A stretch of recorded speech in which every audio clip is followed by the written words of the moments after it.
विद्यमाने आज आमच्या या शतक मूर्ती सोहळ्याच्या कार्यक्रमाला अध्यक्ष म्हणून लाभलेल्या सन्माननीय डॉक्टर शिराळकर मॅडम, सन्माननीय मुख्याध्यापक निंबोळे सर, पर्यवेक्षिका मार्गदर्शक जसवंत ज्यांनी प्रस्तावित केलं अशा जसवंती मॅडम, या ठिकाणी खऱ्या अर्थानं आपल्या अमरावतीमध्ये क्रीडा क्षेत्रामध्ये संघटनेच्या माध्यमातून या ठिकाणी सगळ्या शाळांना एकत्रित करून नेहमीच विद्यार्थ्यांना खेळण्याचं ग्राउंडवर आणण्याचं काम करणारे सन्माननीय डॉक्टर नितीन चव्हाळे सर, अजय आळशी सर, त्यासोबतच आमचे अरोरा सर आणि या कार्यक्रमाला उपस्थित असलेले शारीरिक संघटनाचे सचिव गिरीसाहेब आणि व्यवहारे साहेब आणि या कार्यक्रमाला उपस्थित असलेल्या सर्व आमच्या शाळेच्या शिक्षिका, शिक्षक आणि ज्यांनी या ठिकाणी सगळ्या शाळेतून आलेले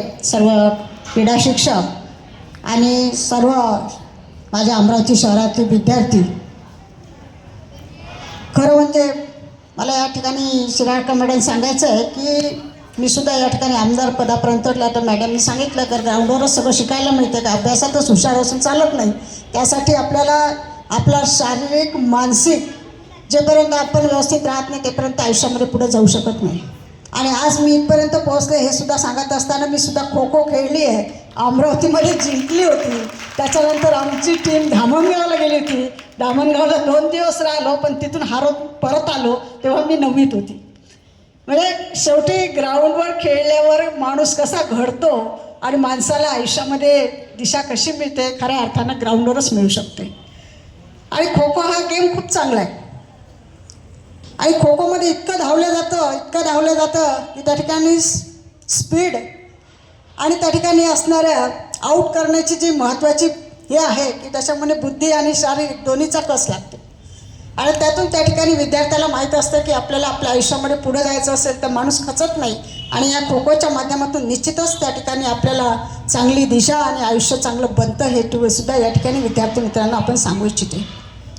आज आमच्या इथे या ठिकाणी असणाऱ्या अमरावती शहरामध्ये नितीन भाऊ चव्हाळे असेल, आमचे अरोरा सर असेल, आळशी सर असेल, मी यांना नेहमी सांगते की या ठिकाणी आपल्या अमरावती शहरातल्या प्रायव्हेट शाळा असो की महानगरपालिकेच्या शाळा असो याच्यात तुम्ही सतत गेम करता. प्रत्येक खेळाची स्पर्धा आपण जर घेतली तर खऱ्या अर्थानं आपल्या अमरावतीमध्ये चांगले खेळाडूसुद्धा घडतील आणि विद्यार्थ्यांनासुद्धा आयुष्यामध्ये चांगली दिशा मिळू शकते हे या ठिकाणी आपल्याला सांगू शकते. आज आपल्या अमरावती शहरामध्ये विद्यार्थ्यांना खेळण्यासाठी चांगलं स्टेडियम असलं पाहिजे.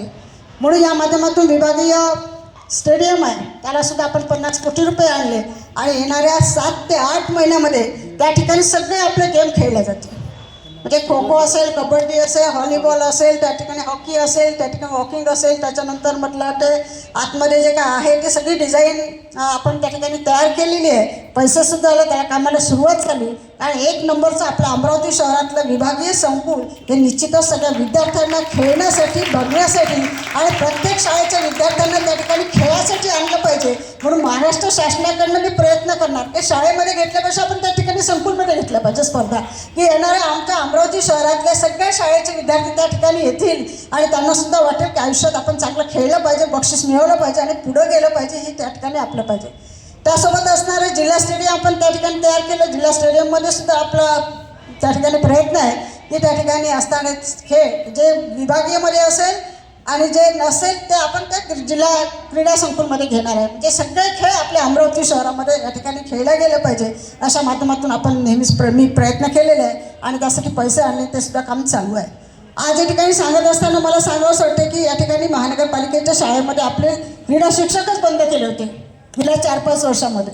मी आली, आमदार झाली 19मध्ये आणि मी सांगितलं का केलं, कारण आमच्या आयुष्यामध्ये आम्हाला आठवतं शुक्रवार असला तर पीटीचा पिरियड, शनिवारी सकाळी पिरियड राहायचा. आता पिरियडच नाही होत कारण या ठिकाणी क्रीडा शिक्षक येत नाही आणि क्रीडेचं त्या ठिकाणी होत नाही. पण आता मागच्या 2 वर्षापासून आपण सुरुवात केलेली आहे आणि मुलांना ग्राउंडवर आणून, कारण आजही आठव की 15 ऑगस्ट असेल, 26 जानेवारी असेल की नेहरू मैदानवर यावं लागत होतं त्या काळातमध्ये. आज आपण जिल्हा स्टेडियमवर जातो, परंतु नेहरू ग्राउंडवर आमच्या शाळेतली आम्हाला ते झेंडावंदन कार्यक्रम करून तिथून पळत तिथे यावं लागत होतं. आज इकडे जर लेझिम असो, त्या ठिकाणी सॅल्यूटचा कार्यक्रम असो, अशा माध्यमातून ह्या ज्या गोष्टी आपल्या आयुष्यामध्ये मुलांच्या आयुष्यामध्ये घडत असतं, त्यातून मुलं शिकत असतात आणि त्यातून त्यांना प्रेरणा मिळत असते. हाच महत्त्वाचा उद्देश या क्रीडा माध्यमातून आपण घेत असतो. आणि आज अमरावती महानगरपालिकेमध्ये सुद्धा क्रीडा शिक्षक ठेवले आणि आज अमरावती शहरातल्या महानगरपालिकेच्या शाळेचे विद्यार्थीसुद्धा आज बक्षीस आणत आहे, महाराष्ट्राच्या बाहेर जुनात आहे.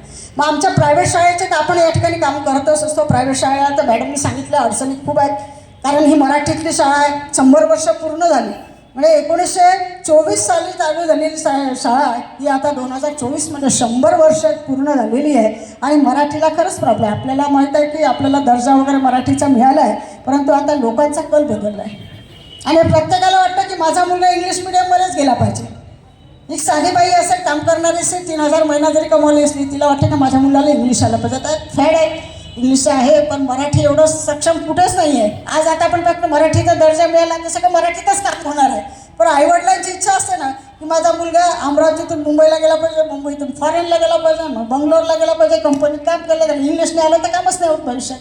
म्हणून हे सुद्धा फार महत्त्वाचं आहे. म्हणून आज या ठिकाणी आपण मराठीत जरी असतो, कारण आम्ही मराठीतच शिकलेलो आहे आणि मराठी ही आपली खरंच चांगली भाषा आहे. 10वीपर्यंत मराठी प्रत्येकाने शिकलं पाहिजे. आणि आज या ठिकाणी 100 वर्षापासून ही शाळा खऱ्या अर्थानं चांगलं काम करत आहे. विद्यार्थ्यांची संख्यासुद्धा चांगलं, कारण या ठिकाणी असणारे शिक्षक वर्ग खूप चांगले आहेत.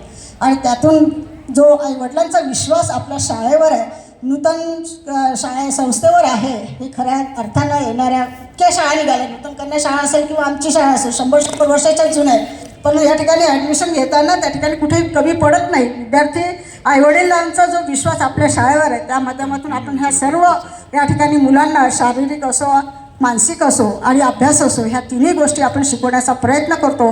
म्हणून आज आपली शाळा चांगल्या पद्धतीने काम करते. त्याबद्दल आपलं सर्वांचं मी मनापासून अभिनंदन करते. आणि या ठिकाणी प्रास्ताविकमध्ये सांगितलं की त्या ठिकाणी कबड्डीच्या मागच्या वर्षी मॅचेस घेतल्या. नितीन भाऊ, आपण नॅशनल लेवलच्या आपण कबड्डीच्या मॅचेस येणाऱ्या एप्रिल-मे मध्ये घेणार आहे. म्हणजे नॅशनल लेवलचे कबड्डीचे मुलं आपण या ठिकाणी बोलवणार आहे. आणि येणाऱ्या 5 तारखेपासून आपण त्या ठिकाणी क्रिकेटच्या सुद्धा मॅचेस घेतलेल्या आहे. 5 दिवसाच्या क्रिकेटच्या मॅचेस घेतलेल्या आहे. कारण विद्यार्थी हा खेळला पाहिजे, ग्राउंडवर गेला पाहिजे आणि ग्राउंडमधून त्याला जे काही अनुभव येतात ते आयुष्यात निश्चितच कामी पडतात आणि त्याच्यामधून आयुष्य घडत असतं. म्हणून विद्यार्थी हा प्रत्येक खेळामध्ये खेळला पाहिजे, हा सगळ्यात महत्त्वाचा विषय असते. म्हणून आज या ठिकाणी आमच्या या सर्व टीमचं, शाळेचं मी मनापासून अभिनंदन करते. सर्वांना, विद्यार्थ्यांना मी या ठिकाणी शुभेच्छा देते आणि माझे 2 शब्द संपवते. धन्यवाद. धन्यवाद ताई. ताईंनी जसं सांगितलं की विभागीय संकुल जे बनवलं आहे खरंच पाहण्यासारखं आहे. जेव्हाही विद्यार्थ्यांना वेळ मिळेल तर किंवा शिक्षकांना तर अवश्य जाऊन पहा. एक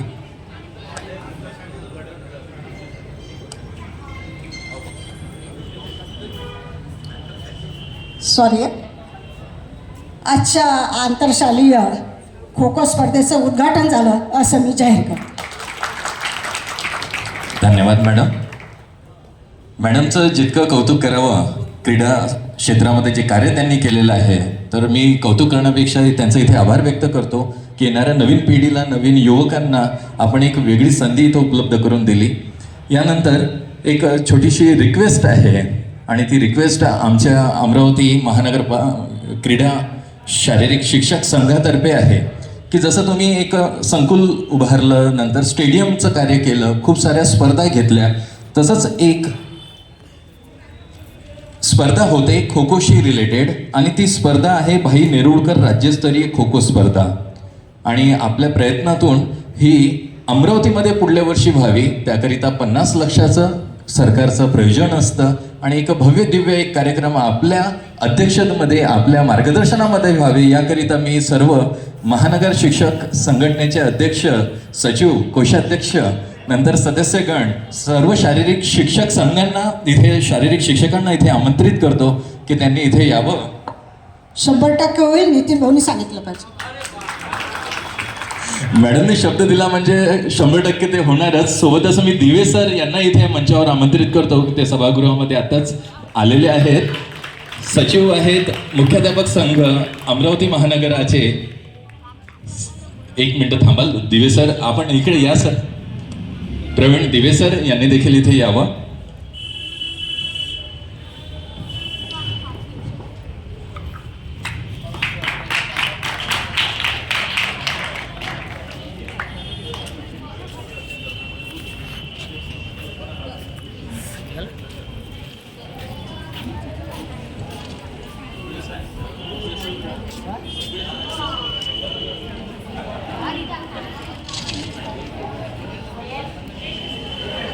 दिवे सर मंचावर स्थानापन्न होतील अशी मी त्यांना विनंती करतो. अध्यक्ष मुख्याध्यापक संघ, मी स्नेहल मॅडम यांना विनंती करतो की त्यांनी पुष्प देऊन दिवे सरांचं इथे स्वागत करावं.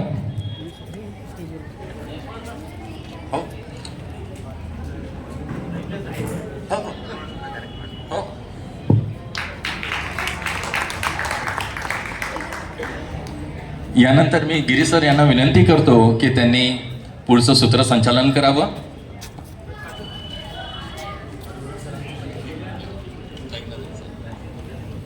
थोडंसं कार्यक्रमामध्ये बदल होत आहे ताईंच्या व्यस्ततेमुळे.